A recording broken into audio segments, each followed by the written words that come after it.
സാമുവലിന്റെ പുസ്തകത്തിൽ നിന്ന് ഒരു ഭാഗം വായിക്കണം. ഹല്ലേലൂയ. 1 സാമുവൽ 1-ാം അധ്യായം അതിന്റെ 27-28 വാക്യങ്ങൾ വായിക്കുമ്പോൾ അതിൽ നിന്ന് ഡെഡിക്കേഷന്റെ അർത്ഥം നമുക്ക് മനസ്സിലാക്കാൻ കഴിയും.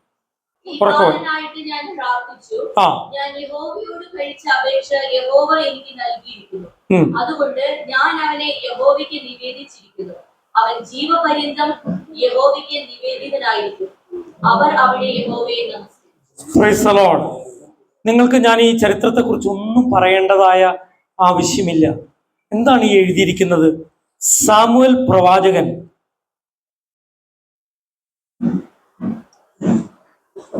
ഓക്കെ ശരി. സാമുവൽ പ്രവാചകൻ ഹന്നയ്ക്ക് ലഭിക്കുന്ന സമയത്ത് ഹന്ന ദീർഘനാളുകൾ കുഞ്ഞുങ്ങളില്ലാതെ പ്രയാസപ്പെട്ടിരിക്കുകയാണ്. അവൾ ദൈവസന്നിധിയിൽ കണ്ണീരോടെ പ്രാർത്ഥിച്ചു. അവളെ കണ്ണീര് കണ്ടിട്ട് അന്ന് ഏലി പുരോഹിതന് പോലും എന്തു തോന്നി? ഭയങ്കര ഇവളുടെ എന്തൊരു പ്രാർത്ഥന സുബോധത്തോടു കൂടിയാണോ എന്ന് പോലും സംശയിച്ചു. എന്നാൽ ആ പ്രാർത്ഥനയ്ക്ക് ഉത്തരം നൽകി സാമുവൽ ബാലനെ നൽകുവാനായിട്ടിടയായി. സാമുവൽ ബാലനെ നൽകിയപ്പോൾ ആ ബുദ്ധിയുള്ള മാതാവ്, ഭക്തിയുള്ള മാതാവ് ആ കുടുംബം ചെയ്തതെന്നറിയാമോ? മുലകുടി മാറിയപ്പോൾ കുഞ്ഞിനെ കൊണ്ടുവന്ന് ദേവാലയത്തിൽ കൊണ്ടുവന്ന് അവനെ ദൈവത്തിന് സമർപ്പിച്ചു. അപ്പൊ എന്താണ് സമർപ്പണത്തിന്റെ അർത്ഥം? ദൈവം ഒറ്റ വാക്യത്തിൽ പറഞ്ഞാൽ ദൈവം തന്നത് ദൈവകരങ്ങളിൽ സുരക്ഷിതമായി ഏൽപ്പിക്കുന്ന സമർപ്പിക്കുന്ന ശുശ്രൂഷയാണ് ഡെഡിക്കേഷൻ എന്ന് പറയുന്നത്. ഏറ്റവും സിമ്പിൾ വാക്കുകളിലൂടെ ഞാൻ പറഞ്ഞതാണ്. അതായത് ബോബിനും സോനയ്ക്കും ദൈവം നൽകുന്ന കുഞ്ഞുങ്ങളെ ദൈവത്തിന് സുരക്ഷിതമായ കരത്തിലേക്ക്, സ്നേഹമുള്ള കരത്തിലേക്ക്, ആ ദയുള്ള കരത്തിലേക്ക്, ആ കൃപ വരുന്ന കരത്തിലേക്ക് ഏൽപ്പിച്ചു കൊടുക്കുന്ന ശുശ്രൂഷയാണ് എന്ത്? സമർപ്പണ ശുശ്രൂഷ. അതാണ് സമർപ്പണത്തിന്റെ അർത്ഥമായിട്ട് എനിക്ക് പറയാനുള്ളത്. ഇനി ദൈവവചനത്തിൽ നോക്കിയാൽ പല കാര്യങ്ങളും നമുക്ക് കാണാൻ കഴിയും. പുതിയ നിയമത്തിൽ നിന്ന് വായിക്കാം.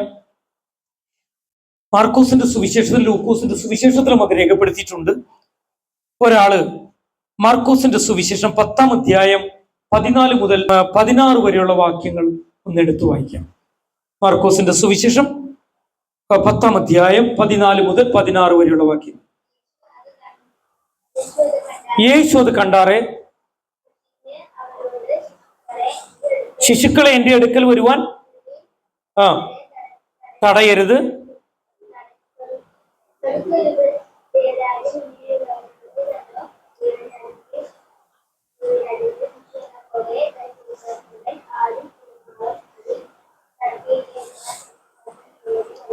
ശ്രദ്ധിക്കണമേ പ്രിയപ്പെട്ടവരെ.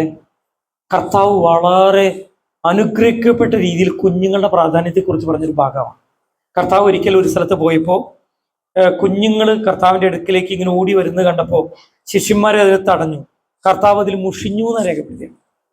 കർത്താവ് എന്താ മറുപടി പറഞ്ഞെന്നറിയാം? അത് വളരെ അനുഗ്രഹിക്കപ്പെട്ട കാര്യമാണ്. കർത്താവ് പറഞ്ഞു, നിങ്ങൾ അവരെ എന്ത് ചെയ്യണ്ട, തടുക്കരുത്. നിങ്ങൾ അവരെ തടുക്കരുത്. എന്തുകൊണ്ട്? ദൈവരാജ്യം അങ്ങനെയുള്ളവരെ പോലെയാകുന്നു. എന്നിട്ട് അവരെ അനുഗ്രഹിക്കാനായിട്ട് കർത്താവ് ആഗ്രഹിച്ചു എന്ന് മാത്രമല്ല, കുഞ്ഞുങ്ങളെപ്പോലെ നിങ്ങൾക്ക് തിരിഞ്ഞ് വരുന്നില്ല എങ്കിൽ സ്വർഗരാജ്യത്തിലേക്ക് പ്രവേശിക്കുക സാധ്യമല്ല എന്നുകൂടി പറഞ്ഞു. അതിൻ്റെ അർത്ഥം കുഞ്ഞുങ്ങൾ ദൈവസന്നിധിയിൽ വളരെ പ്രാധാന്യം അർഹിക്കുന്നു. ഇന്ന് പല ചർച്ചകളിലും കുഞ്ഞുങ്ങളുടെ പ്രായമുള്ളവർക്ക് വേണ്ടിയുള്ള ശുശ്രൂഷകൾ, കുഞ്ഞുങ്ങൾക്ക് വേണ്ടിയുള്ള ശുശ്രൂഷ നടത്തുന്ന പലരുമുണ്ട്. ഞാൻ അവരെ ഓർത്ത് ദൈവത്തെ സ്തുതിക്കുന്നു. തിമോത്തി ഇൻസ്റ്റിറ്റ്യൂട്ട് അങ്ങനെ ഒരു ശുശ്രൂഷ ചെയ്യുന്നു. അതുപോലെ തന്നെ VBSകളിൽ നിന്ന് നടക്കുന്നുണ്ട്. പല കാര്യം കുഞ്ഞുങ്ങൾക്ക് വളരെ പ്രാധാന്യമുണ്ട്. ഇത്തവണ വിലിഗ്ര മിനിസ്ട്രീസിന്റെ പ്രോഗ്രാം ഞാൻ അത്ഭുതപ്പെട്ടു പോയി. അതിലെഴുതിയേക്കണ വയസ്സ് എത്രയെന്നറിയോ? 2 വയസ്സ് മുതൽ 14 വയസ്സ് വരെ. അപ്പൊ ഞങ്ങളവരോട് ചോദിച്ചു, 2 വയസ്സുള്ളവർക്ക് എന്തെങ്കിലും മനസ്സിലാവും? ഇല്ല, 2 വയസ്സ് മുതലാണ് ഇന്റർനാഷണലി വെച്ചിരിക്കുന്നതെന്ന് പറഞ്ഞു. Price the Lord. അതുകൊണ്ട് കുഞ്ഞുങ്ങളെ എൻ്റെ അടുക്കൽ വരുവാൻ അനുവദിക്കുക. കുഞ്ഞുങ്ങളെ പോലെ കുഞ്ഞുങ്ങളെ കർത്താവ് ആഗ്രഹിക്കുന്നു. കുഞ്ഞുങ്ങളെ അനുഗ്രഹിക്കാൻ കർത്താവ് ആഗ്രഹിക്കുന്നു. ആ ദൈവസ്നേഹത്തിലേക്ക് കുഞ്ഞുങ്ങളെ കൊണ്ടുവരേണ്ട ഉത്തരവാദിത്വം മാതാപിതാക്കളുടെ. ഇനി ഇത് എത്രത്തോളം പ്രാധാന്യം അറിയിക്കുന്നുണ്ട്? സാധാരണ ഈ നാമധേയ ക്രൈസ്തവ കൂട്ടങ്ങളിലൊക്കെയും 8 ദിവസം കഴിഞ്ഞാൽ അവർ സമർപ്പണത്തിന് പകരം ചെയ്യുന്നത് എന്താ? ഒരു മാമോദീസ നടത്തും. കൊച്ചിനൊന്നും അറിയില്ല, ഒന്നും ചിന്തിക്കാൻ പറ്റുന്ന സ്ഥലത്ത് കുറച്ച് വെള്ളം തെളിച്ചുകൊണ്ട് എന്തു ചെയ്യും? മാമോദീസ മുക്കും. അതാണോ ദൈവവചന പ്രകാരമുള്ള ശുശ്രൂഷ എന്നൊരു ചോദ്യമുണ്ട്. കാരണം സ്നാനം വേണ്ടത് വിശ്വസിക്കുന്നവർക്കും മാനസാന്തരപ്പെടുന്നവർക്കുമാണ് രക്ഷകനെ ആവശ്യം. രക്ഷകനെ ആവശ്യമുള്ളവർക്കാണ് മാനസാന്തരം ആവശ്യം. അങ്ങനെയുള്ളവരാണ് സ്നാനപ്പെടേണ്ടത്. എന്നാൽ അതിനെയാണ് ഈ ശുശ്രൂഷയ്ക്ക് മാറ്റുന്നത്. എന്നാൽ ദൈവവചന പ്രകാരമുള്ള ശുശ്രൂഷ എന്താണെന്ന് ചോദിച്ചാൽ അതിന് എന്ത് ഉത്തരം നൽകാൻ കഴിയും? നമുക്കൊരു ദൈവവചന വാക്യം അതിനുവേണ്ടി നമുക്ക് വായിക്കാം. ഹല്ലേലൂയ. നമുക്ക് വായിക്കേണ്ട ഭാഗം ലൂക്കോസിന്റെ സുവിശേഷം 2-ാം അധ്യായം. ലൂക്കോസിന്റെ സുവിശേഷം 2-ാം അധ്യായം 22 മുതൽ 24 വരെയുള്ള വാക്യങ്ങൾ നമുക്കൊന്ന് വായിക്കാം. മോശയുടെ ന്യായപ്രമാണ പ്രകാരം ശുദ്ധീകരണ കാലം തികഞ്ഞപ്പോൾ കടിഞ്ഞൂലായ ആണൊക്കെയും കർത്താവിൽ വിശുദ്ധമായിരിക്കണമെന്ന് ആ ആ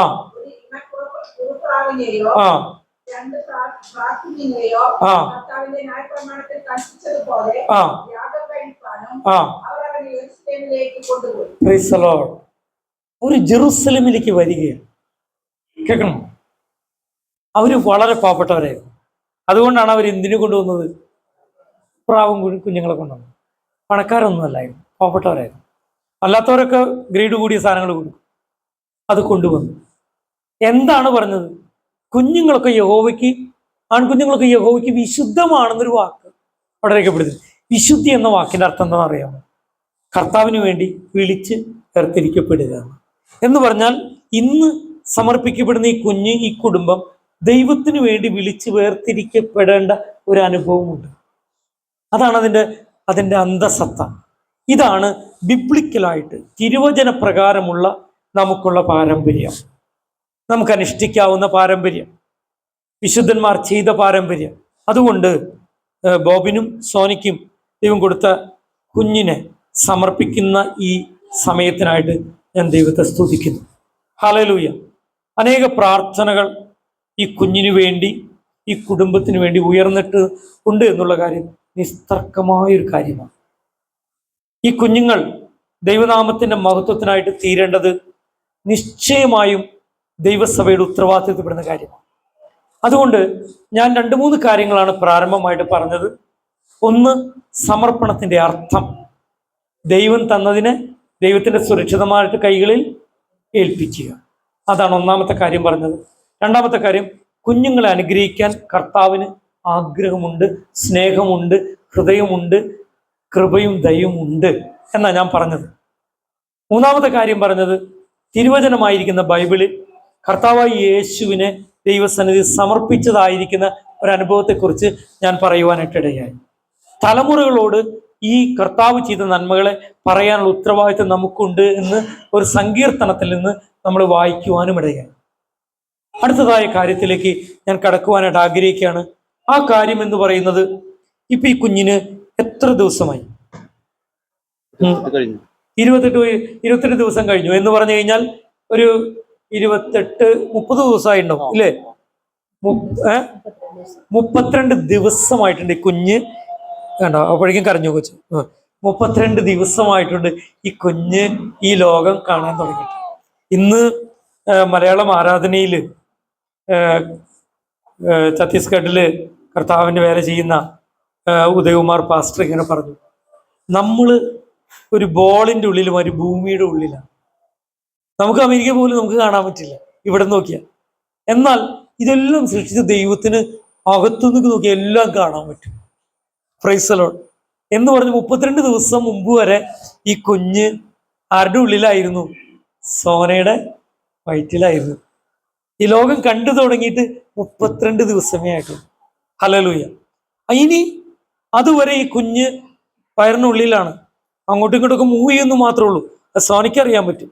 എന്നാൽ ഇന്ന് ഈ കുഞ്ഞിൻ്റെ കണ്ണ് തുറക്കുന്നതും ചിരിക്കുന്നതും കരയുന്നതും അങ്ങനെയൊക്കെ ഇവർക്ക് മാത്രമല്ല, നമുക്ക് എല്ലാവർക്കും കാണാനും അറിയാനൊക്കെ സാധിക്കും. അപ്പൊ ഉത്തരവാദിത്വം നമ്മളിലേക്കൊക്കെ പകർന്നു വരിക. എന്നാൽ ഏറ്റവും വലിയ ഉത്തരവാദിത്വം എന്ന് പറയുന്നത് അതാർക്കാ? മാതാപിതാക്കൾക്കാണ്. അതുകൊണ്ട് കുഞ്ഞിനെ സമർപ്പിക്കുന്നതിന് മുമ്പ് ആരെയും സമർപ്പിക്കേണ്ടത്? പാരൻസിനെ സമർപ്പിക്കണം. ഈ ചൈൽഡ് ഡെഡിക്കേഷൻ എന്ന് പറഞ്ഞാൽ it's a parent dedication, church ഡെഡിക്കേഷനാണ്. ആൾക്കാർ പറഞ്ഞാൽ എഗ്രി ചെയ്യില്ല, ആൾക്കാർ പറയും അങ്ങനെയാണോ എന്നൊക്കെ ചോദിക്കും. എന്നാൽ ഞാൻ എങ്ങനെയാണ് മനസ്സിലാക്കുന്നത്? അതുകൊണ്ട് ഒരു കാര്യം ഞാൻ പറയാനായിട്ട് ആഗ്രഹിക്കുക. അതായത് ബോബിനും സോനയ്ക്കുമുള്ള ഉത്തരവാദിത്തമാണ് പരമപ്രധാനമായ ഒരു ഉത്തരവാദിത്തം. ഹല്ലേലൂയ. അതുകൊണ്ട് ഈ കുഞ്ഞിനെ സമർപ്പിക്കുന്നതിന് മുമ്പ് ഞാൻ സോനയോടും ബോബിനോടും ചില ചോദ്യങ്ങൾ ചോദിക്കാൻ ആഗ്രഹിക്കും. എന്നിട്ട് എനിക്ക് സമർപ്പിക്കാൻ പറ്റുള്ളൂ. എന്ന് പറഞ്ഞാൽ, നിങ്ങൾക്ക് ദൈവം 2 കുഞ്ഞുങ്ങളെ നൽകി, ശരിയല്ല? ഹല്ലേലൂയ. ആദ്യത്തെ കുഞ്ഞിനെ നൽകി, അവന് ചില കൊച്ചു കൊച്ചു പ്രശ്നങ്ങളൊക്കെ ഉണ്ടെന്നുകൊണ്ട് നിങ്ങൾ ഒത്തിരി കരഞ്ഞു, പ്രാർത്ഥിച്ചു, ശരിയല്ലേ? എന്നാൽ ഞാൻ നിങ്ങളെ ഒരു കാര്യത്തിൽ ധൈര്യപ്പെടുത്തിയിരുന്നു. അതായത് ദൈവത്തിന് അസാധ്യമായിട്ട് ഒന്നുമില്ല. ചിലപ്പോൾ ചില കാര്യങ്ങൾക്ക് താമസം വരുന്നു മാത്രമേ ഉള്ളൂ. പക്ഷെ ദൈവം ചെയ്യാനുള്ളത് ചെയ്തിരിക്കും. ദൈവം ബലപ്പെടുത്തും, ശക്തിപ്പെടുത്തും. ഞാൻ ഇങ്ങനെ വിശ്വസിക്കുക. ഈ അവകാശങ്ങൾ, നമുക്ക് ഒത്തിരി അവകാശങ്ങളുണ്ട്, വാഗ്ദത്തങ്ങളുണ്ട്. മക്കൾ നമ്മുടെ ദൈവം നൽകുന്ന സമ്മാനമാണ്. എന്ന് പറഞ്ഞ് ഈ 2 കുഞ്ഞുങ്ങളും ദൈവം നിങ്ങൾക്ക് നൽകിയിരിക്കുന്ന വലിയ സമ്മാനമാണ്. ഈ കുഞ്ഞുങ്ങള് ദൈവത്തിന്റെ ഇന്ന് വീണ്ടും ദൈവത്തിന്റെ ആത്മാവ് എന്നെ ഉദയകുമാർ പാസ്റ്റർ പറഞ്ഞ ചില കാര്യത്തിലേക്ക് ഓർമ്മിപ്പിക്കുക. ഉദയകുമാർ പാസ്റ്റർ 2 ആൺകുട്ടികളുണ്ട്, നിങ്ങൾക്കും 2 ആൺകുഞ്ഞുങ്ങളെ നൽകി. ഒരാളുടെ പേര് ആദർശ് എന്നും ഒരാളുടെ പേര് ആകാശ് എന്നാണ്.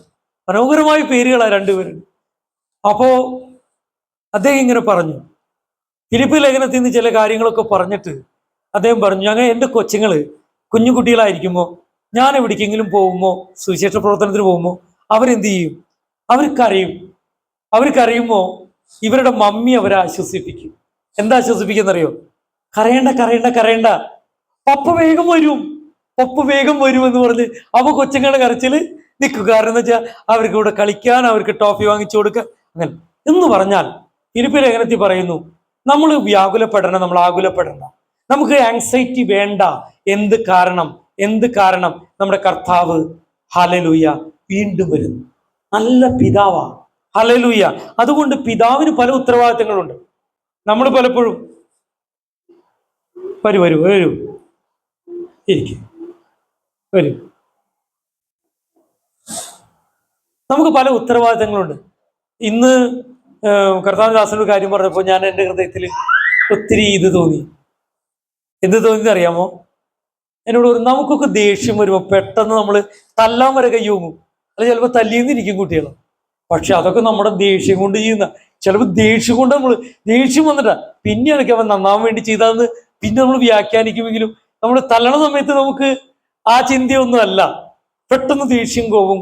ഞാനും അങ്ങനെയാണ്. പക്ഷേ എബ്രായ ലേഖനത്തിൽ നിന്ന് കർത്താവിദാസൻ ഓർമ്മിപ്പിച്ചത്, നമ്മുടെ പിതാവ് ശിക്ഷിക്കുന്നത് പോലും എന്തിനു വേണ്ടിയാ? നമ്മെ ശുദ്ധീകരിക്കാനും നമ്മെ കർത്താവ് ആഗ്രഹിക്കുന്ന അളവിൽ വളർത്താനാണ്, അല്ലേ? ഡിസിപ്ലിൻ ചെയ്യാനാണ്. അതുകൊണ്ട് എനിക്കിങ്ങനെ പറയാൻ കഴിയും, ഈ ഏത് പ്രതികൂലത്തെയും അനുകൂലമാക്കാൻ കഴിഞ്ഞൊരു ദൈവം നമുക്കുണ്ട്. ഇസ്രായേലിൽ രാജാവായ ദാവീദ് തൻ്റെ അപ്പന് പോലും താനൊരു കർത്താവിനെ ഉപയോഗിക്കപ്പെടുന്നവൻ എന്ന് ചിന്തിക്കാൻ കഴിഞ്ഞില്ല. അതുകൊണ്ടാണല്ലോ ജസ്സയുടെ വീട്ടില് ഈ മകനെ രാജാവാക്കാൻ തീരുമാനിച്ച് സാമുവേൽ പ്രവാചകൻ വന്നപ്പോൾ ഈ മകനൊഴിച്ച് ബാക്കി എല്ലാവരും ഉണ്ടായിരുന്നു. ഇവൻ എവിടെയായിരുന്നു? കാട്ടിലായിരുന്നു. പക്ഷേ ദൈവം ഹൃദയത്തെ നോക്കുന്ന ദൈവം എന്ത് ചെയ്തു? അവനെ വിളിച്ചു വരുത്തി അഭിഷേകം ചെയ്തു എന്നുള്ളതാണ്. ഈ രാജാവായ ദാവീദ് ഒത്തിരി വാഗ്ദത്തങ്ങൾ നമുക്കുണ്ട്. അപ്പൊ ഇസ്രായേൽ ജനത്തിന് ആ വാഗ്ദത്തങ്ങളൊക്കെ കിടക്കുന്നത് ഇങ്ങനെ നമുക്ക് കാണാനായിട്ട് കഴിയും. ഒത്തിരി വാഗ്ദത്തങ്ങളുണ്ട്. അപ്പൊ അത് ജോഷുവ മുഖാന്തരം അതൊക്കെ കൊടുത്തു.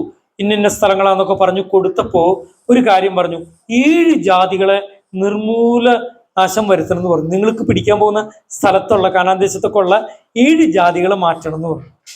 അവർ 6 ജാതികളെ മാറ്റി, ഒരു ജാതിനെ മാറ്റിയില്ല.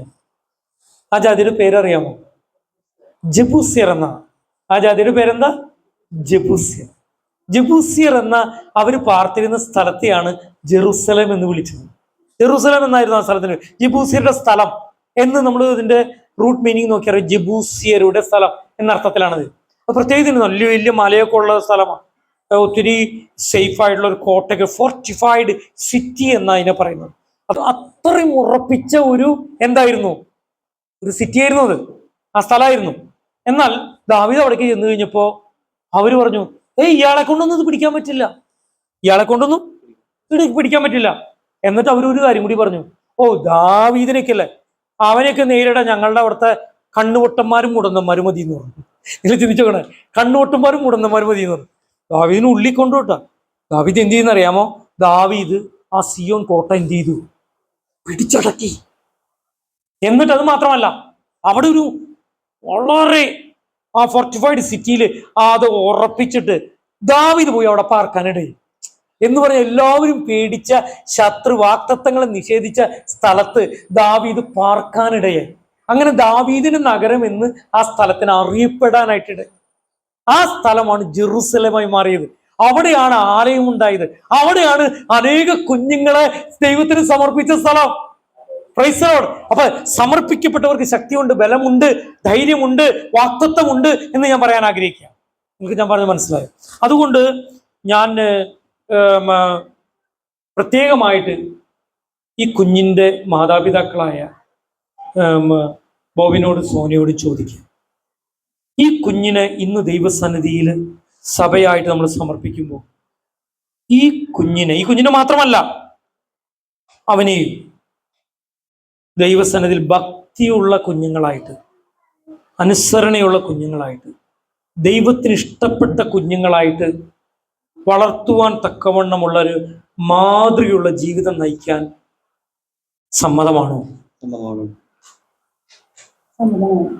അങ്ങനെ സമ്മതമാണെങ്കിൽ നിങ്ങൾ ഒരു കാര്യം ചെയ്യണം. നിങ്ങളുടെ ജീവിതം അവർ കാണും. നിങ്ങൾ ആരാധനയ്ക്ക് വരുന്നുണ്ടോ? നിങ്ങൾ പ്രാർത്ഥനയ്ക്ക് പോകുന്നുണ്ടോ? നിങ്ങൾ സുവിശേഷ പ്രവർത്തനത്തിൽ പങ്കാളികളാകുന്നുണ്ടോ? നിങ്ങൾ എങ്ങനെ ജീവിക്കുന്നു എന്നുള്ളത് പാസ്റ്ററായിരിക്കുന്ന ഞാനല്ല നോക്കുന്നത്, നിങ്ങളുടെ കുഞ്ഞുങ്ങൾ ആദ്യം മനസ്സിലാക്കാനുണ്ട്. നിങ്ങൾ നുണ പറയുന്നുണ്ടോ? നിങ്ങൾ ശരിയാണോ ചെയ്യുന്നത്? നിങ്ങൾക്കൊരു തെറ്റ് പറ്റിയാൽ പോലും നിങ്ങൾ ക്ഷമ ചോദിക്കുന്നവരാണോ? ഒരിക്കലും കുഞ്ഞുങ്ങൾ സാധാരണ ഈ അപ്പന്മാർ മക്കളോട് ക്ഷമ ചോദിക്കില്ല. ചിലപ്പോൾ അറിയാണ്ട് ഒറ്റ തല്ലൊക്കെ തല്ലി കഴിഞ്ഞിട്ട് അറിയണ കൊച്ച് ഇതൊന്നും അറിഞ്ഞിട്ടല്ല ചെയ്തതെന്ന്. അപ്പൊ എന്ത് ചെയ്യും? മിണ്ടാണ്ട് ചെയ്തിട്ട് പിന്നെ കൊച്ചിന് എന്തെങ്കിലും വല്ല മിഠായോ സാധനം ഐസ്ക്രീമോ മേടിച്ചു കൊടുത്ത കാര്യം മാറോ? അപ്പൊ അവർ വിചാരിക്കും അങ്ങനെയല്ല. ആർക്ക് തെറ്റുപറ്റിയാലും എന്ത് ചെയ്യണം? നമ്മൾ ക്ഷമ ചോദിക്കുന്ന വ്യക്തിയെ കാണുമ്പോൾ അറിയാം അദ്ദേഹം ദൈവസന്നിധിയിലും മനുഷ്യരുടെ മുമ്പിലും എളിമയുള്ള വ്യക്തിയാണ്. ക്രിസ്ത്യാനിത്വത്തിലൊരു പ്രത്യേകത ഞാൻ ഇന്ന് പറയാൻ ആഗ്രഹിക്കുക, തെറ്റുപറ്റിയിട്ട് തെറ്റ് മൂടി വെക്കുന്നത് ഒരിക്കലും ദയയോ കൃപയോ നമുക്ക് തരില്ല. മറിച്ച് തെറ്റ് പറ്റിയിട്ട് എനിക്ക് തെറ്റ് പറ്റി എന്ന് സമ്മതിക്കുന്നതാണ് ക്രിസ്ത്യാനിത്വത്തിലെ ശരി. ഒന്നുകൂടി പറയാം, നമുക്ക് തെറ്റ് പറ്റിയിട്ടുണ്ട്, നമ്മൾ ബലഹീനരാ, നമ്മൾ കുറവുള്ളവരാ. മാതാപിതാക്കളാണെങ്കിൽ പോലും ബലഹീനം കുറവുള്ളവരായിരിക്കാം. എന്നാൽ നമുക്ക് തെറ്റുപറ്റിയാൽ തെറ്റുപറ്റിയെന്ന് സമ്മതിക്കുന്നിടത്താണ് ക്രിസ്ത്യാനിത്വത്തിലെ ശരി. നമ്മൾ അങ്ങനെ ചെയ്തില്ലെങ്കിൽ നമ്മുടെ കുഞ്ഞുങ്ങളും തെറ്റുപറ്റിയിട്ട് മൂടി വെക്കാനിടയും, മറച്ചു വെക്കാനിടയും. ദൈവത്തിന്റെ വചനം പറയുന്നു, മറച്ചു വെക്കുന്നവന് എന്തു വരികയില്ല? ശുഭമരി. ഏറ്റു പറഞ്ഞ് ഉപേക്ഷിക്കുന്നവന് എന്ത് കിട്ടും? കരുണ ലഭിക്കും. അതുകൊണ്ട് ഈ കരുണയ്ക്ക് പാത്രങ്ങളായിട്ട് നിങ്ങൾ മുന്നോട്ട് കടന്നുപോകണം. നിങ്ങളുടെ കാര്യങ്ങളിൽ ചിലപ്പോൾ മാതാപിതാക്കൾ ചിലപ്പോൾ അതിലൊരാൾ ഗൾഫിലായിരിക്കും, ചിലപ്പോൾ ഒരാൾ ഇതായിരിക്കും.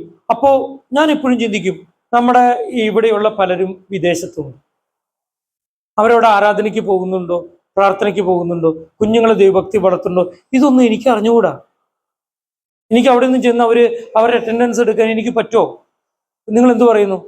പക്ഷെ അവരെങ്ങനെയാണ് ഒരു ദൈവവേലക്കാർ അല്ലെങ്കിൽ ദൈവകാര്യത്തിന് ഇത് ചെയ്യുന്നത്? ഞാൻ ഇങ്ങനെ വിചാരിക്കും, അതായത് ദൈവമേ, അവര് കുഞ്ഞുങ്ങൾ പറഞ്ഞ എനിക്ക് പ്രാർത്ഥിക്കാനേ കഴിയുള്ളൂ. അവര് ദൈവത്തിന് അനുയോജ്യമായ വിധത്തിൽ വചനപ്രകാരം കുഞ്ഞുങ്ങളെ വളർത്താനുള്ള ഉത്തരവാദിത്തം അവർക്കുണ്ട്. ഇനി മാത്രമല്ല, അവർക്ക് ദൈവവേലയെ സഹായിക്കാനും പറ്റും. എങ്ങനെ സഹായിക്കാൻ പറ്റും? അവർക്കിപ്പോൾ എല്ലാ ഞായറാഴ്ച ഇവിടേക്ക് ഫോൺ ചെയ്യാൻ പറ്റുമോ? അത് പറ്റില്ല. പക്ഷേ ഇവിടെ കുട്ടികളുടെ ഒരു പ്രോഗ്രാം നടക്കുമ്പോൾ, അല്ലെങ്കിൽ ഒരു ട്രാക്റ്റ് പ്രിന്റ് ചെയ്യുമ്പോൾ ഒരു 500 രൂപ 1000 ഒക്കെ അയച്ചു തന്നു കഴിഞ്ഞ് കഴിഞ്ഞാൽ അപ്പൊ നമുക്ക് എന്ത് മനസ്സിലാക്കാൻ പറ്റും? അവരുടെ ഉള്ളിൽ ഒരു തീ കെട്ടിട്ടില്ല. കേട്ടോ? അതൊക്കെ വലിയ നന്ദി നിറഞ്ഞ ഹൃദയത്തോടുകൂടി ചെയ്യേണ്ട പല കാര്യങ്ങളും നമ്മുടെ ജീവിതത്തിലുണ്ട്. പക്ഷെ പലരെയും സംബന്ധിച്ചോളം എനിക്ക് വളരെ ദുഃഖകരമായ കാര്യമുണ്ട്. അപ്പൊ അതുകൊണ്ട് ഞാനിങ്ങനെ പറയാ, ഞായറാഴ്ച ജോലിക്ക് പോകുന്ന ഒരു അവസരം ബോബിനുണ്ട് എങ്കിൽ പോലും എന്ത് ചെയ്യണം? താൻ ഒരു കർത്താവിന്റെ വേലയിൽ, സുവിശേഷ പ്രവർത്തനത്തിൽ, ഞാനിത് പറഞ്ഞുകൊണ്ട് നാളെ പൈസ തരാനല്ല ഞാൻ പറഞ്ഞ എൻ്റെ കാര്യം, മറക്കരുത്. ഒരു ദിവസം പാസ്റ്ററെ ഒരു പരസ്യത്തിന് ഞാൻ വരാം. ഒരു 6 മാസത്തിൽ ഒരിക്കൽ ബോബിൻ വരുമ്പോൾ എൻ്റെ മനസ്സ് സന്തോഷിക്കും, തീർച്ചയായിട്ടും സന്തോഷിക്കും. ഇല്ലേ? ഇനി വേണ്ട, ഞാൻ പറയാ, നോക്കിയേ, നമ്മുടെ കുട്ടികളെ കൊണ്ട് ഒരിത് പോകുമ്പോൾ അവർക്ക് ഒരു ഐസ്ക്രീം മേടിക്കാനുള്ള പൈസ ഞാൻ തരാം എന്ന് പറഞ്ഞാൽ എന്ത് വിചാരിക്കും? ആ, സൺഡേ സ്കൂൾ മിനിസ്ട്രി ആര് സഹായിക്കുന്നുണ്ട്? ബോബിൻ സഹായിക്കുന്നുണ്ട്. ഞാനിത് പറഞ്ഞത് ബോബിന് വേണ്ടി മാത്രമല്ല പറയുന്നത്, നമ്മൾ ഓരോരുത്തർക്കും വേണ്ടിയാണ് ഞാൻ ഈ പറയുന്നത്. അതായത് നമ്മൾ ചെയ്യുന്ന കൊച്ചു കൊച്ചു കാര്യങ്ങൾ, കർത്താവ് പറയാം, നിങ്ങൾ ഒരു ഗ്ലാസ് വെള്ളം കൊടുത്താൽ അതിന് പോലും എന്തുണ്ട്? പ്രതിഫലമുണ്ട്. കേട്ടോ? അതുകൊണ്ട് നമ്മൾ സുവിശേഷ വേലയിൽ നിങ്ങളുടെ സുവിശേഷത്തോടുള്ള സ്നേഹം, ദൈവവചനത്തോടുള്ള സ്നേഹം, ദൈവിക ആരാധനയോടുള്ള സ്നേഹം, അതെല്ലാം നമ്മുടെ കുഞ്ഞുങ്ങൾ കണ്ടുവളരും. കേട്ടോ? അതിനായിട്ട് തീരുമാനമെടുക്കണം. കർത്താവ്, എനിക്ക് ഇപ്പോൾ അതിന് കഴിയുന്നില്ല, ഞാൻ ഇന്ന് എന്നെ സമർപ്പിക്കുമ്പോൾ എനിക്ക് അതിനുള്ള അവസരം ഒരുക്കണമെന്ന് പറഞ്ഞാൽ സ്വർഗത്തിൽ ദൈവം അടഞ്ഞ വാതിലുകളെ തുറക്കും, ചില വഴികളെ തുറക്കും. ഒരിക്കൽ ഒരു ഓട്ടോറിക്ഷ ഓടിക്കുന്ന ആൾ എന്നോട് പറഞ്ഞു, അയ്യോ, എനിക്ക് ഞായറാഴ്ച മുഴുവൻ ഓട്ടം കിട്ടുന്നു, ഞാൻ എന്ത് ചെയ്യുമെന്ന് ചോദിച്ചു. ഞാൻ പറഞ്ഞു, നിങ്ങൾ അത് മാറ്റിവെച്ച് നിങ്ങൾ കർത്താവിന് 1-ാം സ്ഥാനം കൊടുത്തുകൊണ്ട് ആ കുടിവരവിന് വേണ്ടി വരുന്നു. അങ്ങനെ അദ്ദേഹം എന്ന് വെച്ച് കഴിഞ്ഞാൽ ആ കുടിവരവ് വരാനായിട്ടിടയിൽ, എന്നാൽ അത് കഴിഞ്ഞ് തിരിച്ചു പോകുന്ന സമയത്ത് അദ്ദേഹത്തിന് അന്ന് ലഭിക്കാവുന്ന ഏറ്റവും വലിയൊരു ഓട്ടം ലഭിക്കാനിടയായി. Price the Lord. ദൈവത്തിന്റെ രാജ്യനീതി അന്വേഷിച്ച സകലതും കൂട്ടിച്ചേർക്കും. അപ്പൊ ഞാൻ ഈ ചുരുക്കമായിട്ട് നിങ്ങളോട് പറയുന്നത്, നിങ്ങളുടെ വചനത്തോടുള്ള സ്നേഹം, നിങ്ങളുടെ അനുസരണം, നിങ്ങളുടെ സുവിശേഷത്തോടുള്ള സ്നേഹം, നിങ്ങളുടെ ജീവിതം, നിങ്ങളുടെ ക്ഷമിക്കാനും ക്ഷമയ്ക്ക് വേണ്ടി ചോദിക്കാനുള്ള മനസ്സ്, ഇതെല്ലാം കണ്ട് കുഞ്ഞുങ്ങൾ വളരുമ്പോൾ നിശ്ചയമായിട്ടും ദൈവം വാഗ്ദത്തങ്ങളെ നിരസിക്കുകയില്ല. ഹല്ലേലൂയ. കോട്ട പിടിച്ചടക്കി. ആര് പിടിച്ചടക്കി? ദാവീദ് പിടിച്ചടക്കി. അവിടെ ജെറുസലേം സ്ഥാപിച്ചു. ലഭിക്കാവുന്ന അനുഗ്രഹങ്ങൾ മുഴുവൻ ലഭിക്കാനായിട്ട് കഴിഞ്ഞു എന്നുള്ള സത്യം. അതുകൊണ്ട് ഈ കുഞ്ഞുങ്ങളെ സംബന്ധിച്ച് ദൈവത്തിന്, ഞാനിത് പറയാൻ കാരണം ദൈവത്തിന്റെ ആത്മാവ് ഒരു കാര്യം കൂടി ഓർമ്മിപ്പിക്കും.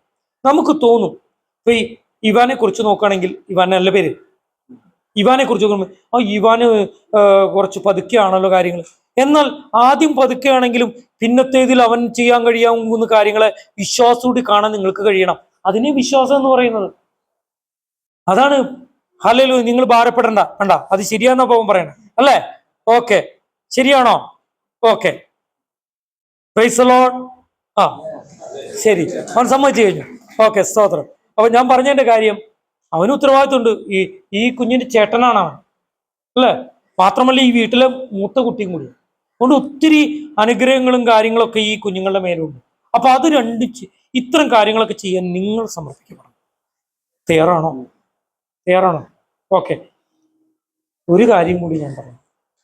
ഒരു ചെറുപ്പക്കാരൻ ഈ അടുത്ത ദിവസം ഒരു ശുശ്രൂഷകനായിട്ട് എന്ത് ചെയ്തു, ഞാൻ അവിടെ പോയിരുന്നു. കാരണം അവരുടെ ആ ചർച്ചിലെ എല്ലാവരും തന്നെ നമ്മുടെ ഒരു ഡിസൈപ്പിൾഷിപ്പ് ക്ലാസ്സിൽ കൂടുന്നുണ്ട്. അപ്പൊ ഞാൻ ഇവിടുന്ന് കഷ്ടപ്പെട്ട് അങ്ങോട്ട് പോയി. അവിടെ ചെന്ന് കഴിഞ്ഞപ്പോൾ പുള്ളി പറഞ്ഞു, ഞാൻ ചെറുപ്പമാണ്, ഇത്രയും വിചാരിച്ചു. അപ്പോൾ ആളുടെ ഭാര്യ പറഞ്ഞു, അയ്യോ, ഇത്രയും ഉത്തരവാദിത്തമുള്ള ജോലിയെന്ന് അറിഞ്ഞെങ്കിൽ അതൊന്നും അറിയാണ്ടാണ്, ഇത് ഒരു ചടങ്ങാണല്ലോ എന്ന് വിചാരിച്ച് വന്നാന്ന് പറഞ്ഞു.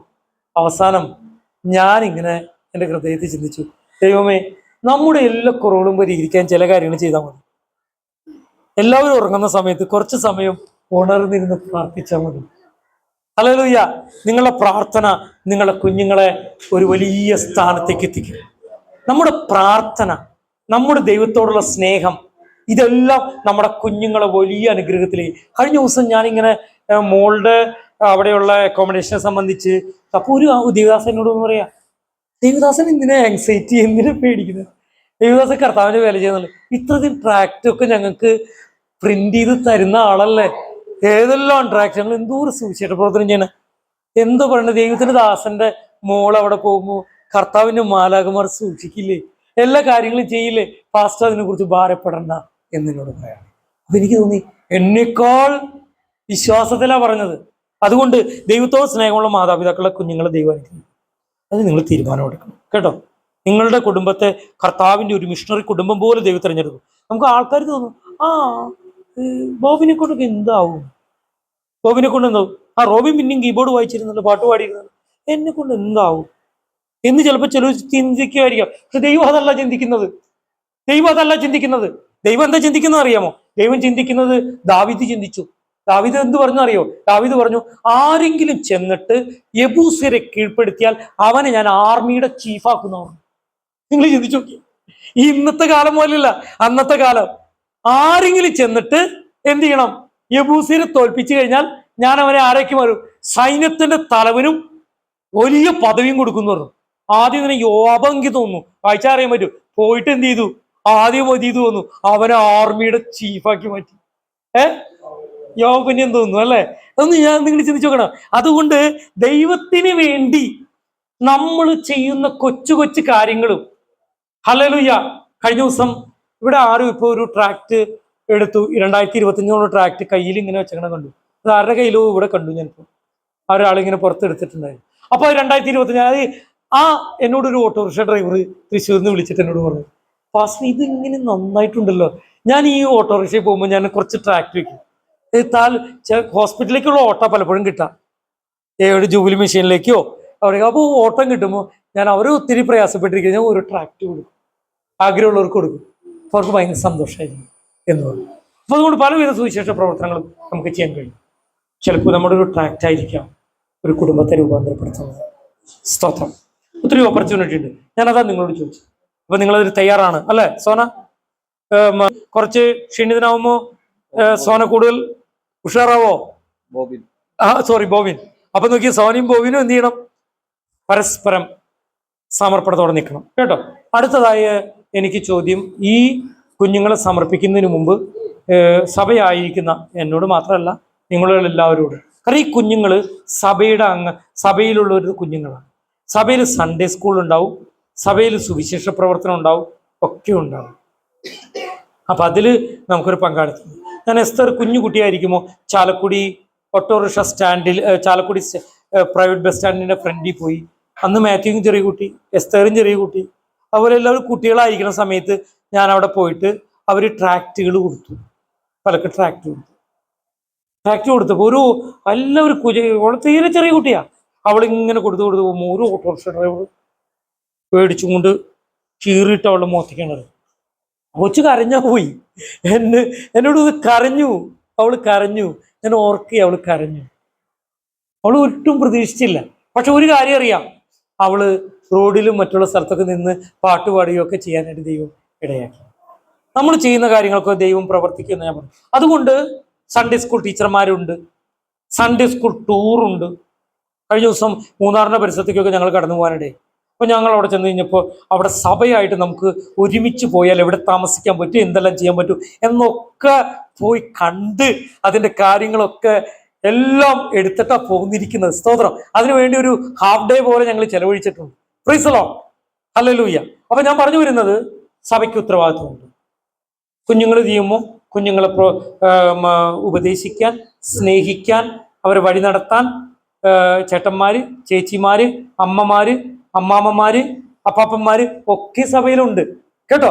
അതുകൊണ്ട് ഈ കുഞ്ഞുങ്ങൾക്ക് വേണ്ടി അത് ചെയ്യുവാനായിട്ട് സഭയിലുള്ളവര് അവരെ ഓർത്ത് പ്രാർത്ഥിക്കുകയും ചെയ്യണം. ഇന്ന് സമർപ്പിക്കുന്ന കുഞ്ഞിന് വേണ്ടി. അതിന് നിങ്ങൾ തയ്യാറാണോ? സ്ത്രീകളുടെ ഭാഗത്തുനിന്ന് ഒന്ന് ഉറക്കെ പറഞ്ഞേ, ആണുങ്ങളുടെ ഭാഗത്തുനിന്ന് പറഞ്ഞേ, തയ്യാറാണ് അല്ലെ?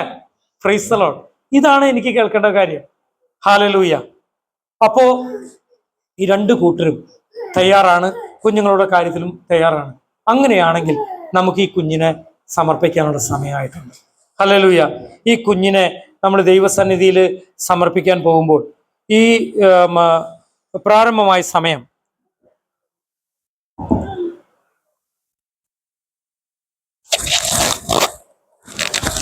കടലാസ് എഴുതിയത് പേരല്ല.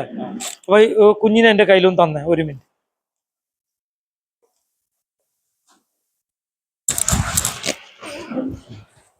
കുഞ്ഞിനെ കണ്ടില്ല എല്ലാവരും? ഇല്ലേ, കണ്ടില്ലേ? അപ്പോ എഴുന്നേറ്റ് വന്നു. ഈ കുഞ്ഞിനെ എന്ത് പേരിടാൻ പോണെന്നാണ് ഞാൻ ചോദിക്കാൻ പോണേ കേട്ടോ. നമ്മൾ അനുഗ്രഹിച്ച് പ്രാർത്ഥിക്കാൻ പോലെ ഈ നിങ്ങൾക്ക് ദൈവം അനുഗ്രഹിച്ച് നൽകിയ, അതിശയകരമായിട്ട് ദൈവം സൃഷ്ടിച്ച, ദൈവം സ്നേഹിക്കുന്ന ഈ കുഞ്ഞിന് എന്ത് പേരിടാൻ ആഗ്രഹിക്കുന്നു? ജോന ഈഡൻ റൂഷിൻ. ജോന ഈഡൻ റൂഷിൻ എന്ന പേരിടാൻ. കേട്ടില്ല എല്ലാവരും? ജോന ഈഡൻ റോഷിൻ എന്ന് ഈ കുഞ്ഞിനെ പേരിടാൻ ഇവർ ആഗ്രഹിക്കുക. സ്തോത്രം, ഹല്ലേലൂയ. നമുക്ക് എല്ലാവർക്കും ഒന്ന് കരമുയർത്തി കർത്താവിനെ സ്തുതിക്കാം. ഇപ്പോൾ ഇവരുടെ കൂടെ ഇവരുടെ എല്ലാ വന്നിരിക്കുന്ന ബന്ധുമിത്രാദികൾ എല്ലാവരും ഒന്ന് മുന്നോട്ട് കടന്നു വന്നു. എല്ലാവരും നിങ്ങൾ രണ്ടുപേരും ഇവിടെ ഫ്രണ്ടിൽ നിൽക്ക്. ഇവിടെ അങ്ങടെയല്ല, ബാക്കിലല്ല, നിങ്ങൾ ഇവിടെ ഫ്രണ്ടിൽ നിൽക്ക്.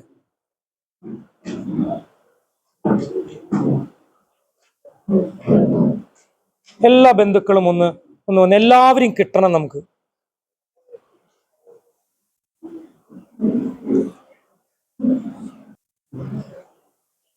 എല്ലാവരും കിട്ടണം.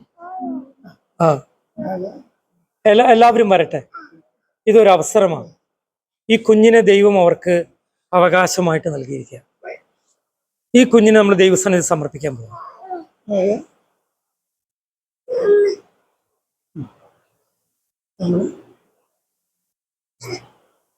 ഹന്നായോട് ചോദിച്ചാൽ ഹന്ന പറയും, ദൈവത്തിന്റെ കരങ്ങളിൽ സാമുവേൽ അനുഗ്രഹിക്കപ്പെട്ടവനാണ്. ഹന്ന പറയും, അമ്മയില്ലെങ്കിലും അപ്പനില്ലെങ്കിലും ദൈവസന്നിധിയിൽ അവനെ വളർത്തുവാനുള്ള എല്ലാ അനുഗ്രഹങ്ങളും ദൈവസന്നിധിയിലുണ്ട്. എന്നാൽ ദൈവം ഇവർക്ക് അവകാശമായി നൽകുന്ന ഈ കുഞ്ഞിനെ ദൈവസന്നിധി സമർപ്പിക്കുന്ന ഈ സമയം, ഈ കുഞ്ഞ്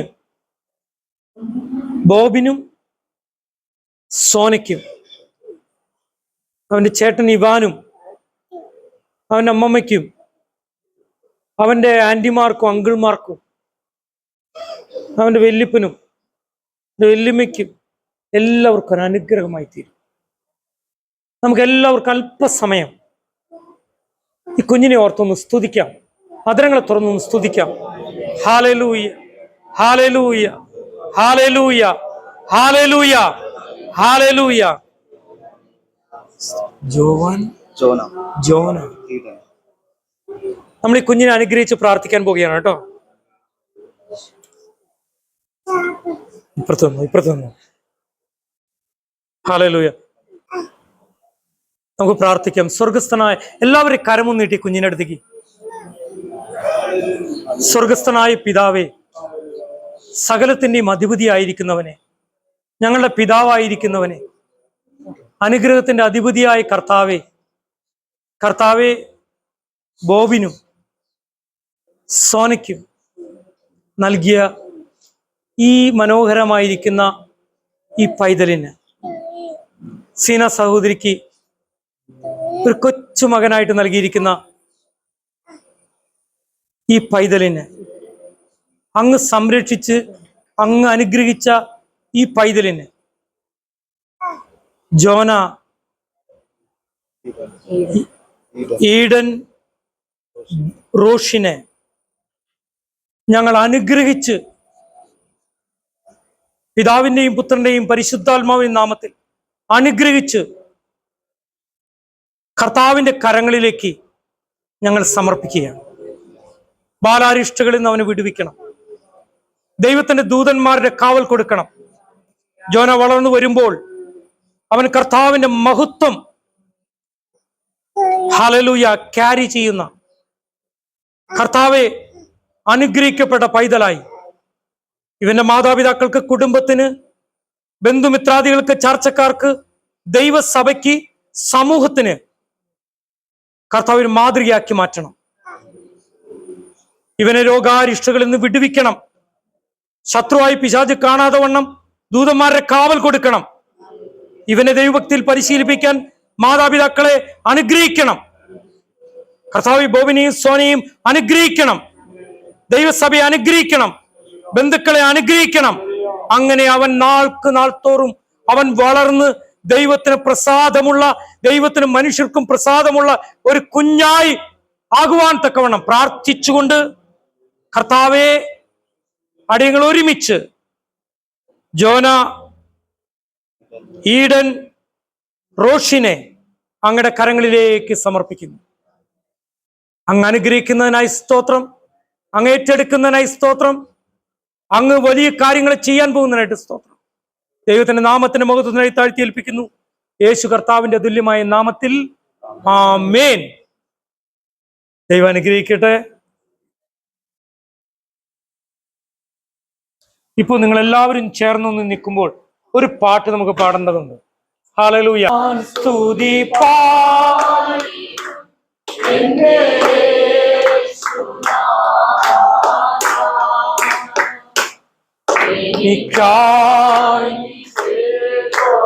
നന്മയ്ക്കും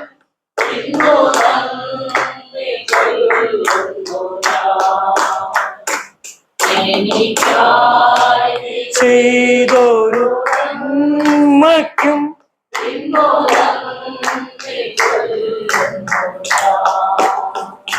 അർഹിക്കാനും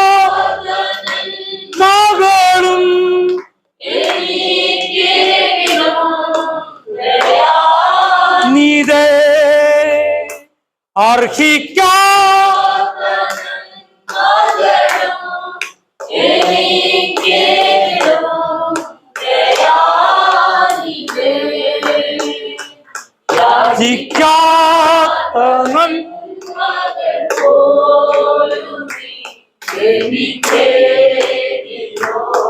സ്തുതി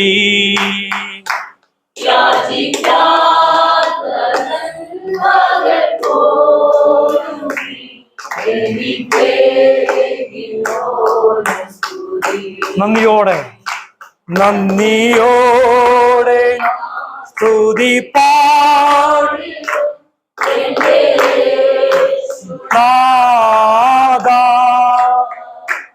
എനിക്കായി